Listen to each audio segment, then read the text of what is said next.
It could be my station. Hey, Rosie, when you're done with that table, could you hold this for me? This is, as you may recognize, a map of the United States, which is the beginning of a Twilight Zone episode, but I won't do that because that's scary.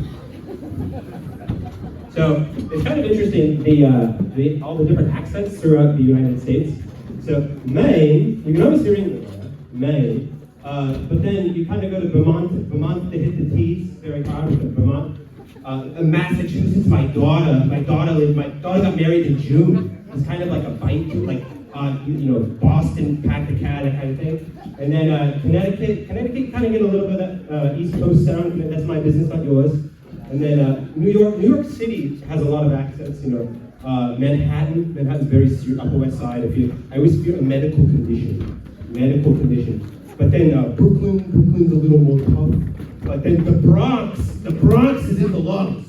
Brooklyn, Manhattan, the Bronx, Queens, nobody told me. Why didn't you tell me? Queens, Long Island stalls for time. It stalls. And then New Jersey, I feel like they're about to punch New Jersey.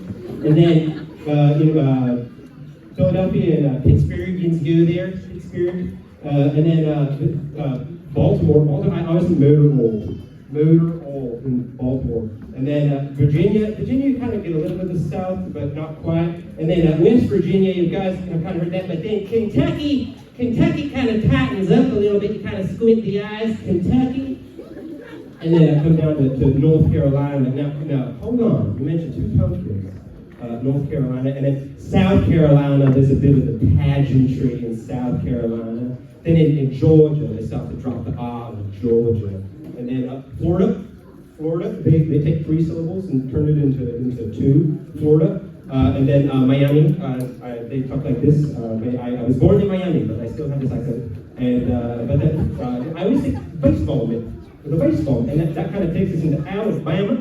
There's kind of like a bounce to the word, Alabama. We're going to skip this section because it's weird.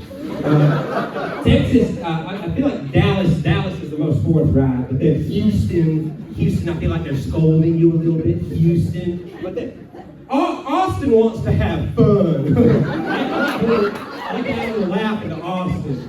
And then once again, there's not a whole lot of accents there. We kind of go up, and then Illinois is when you start to get kind of the Midwestern sound. In near Chicago and Indiana, in Chicago, like cat, car. Is it your car? But then Wisconsin's more Chicago than Chicago. And then Minnesota, and then we're going to skip this too because I don't actually think North Dakota is a real place. And then Montana, they kind of put a Y in their vowels for some reason. Montana, huh?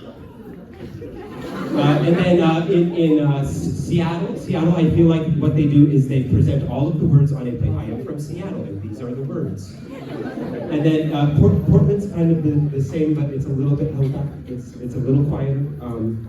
And then San Francisco, the way I remember San Francisco is this is a fact. This is a fact. And then for Southern California, the further you go down the West Coast, you want to start pronouncing every part of the word. Every syllable of every word. Southern California. This is where I'm from. So, anyway, with that, we have a midget dancing puppet skit.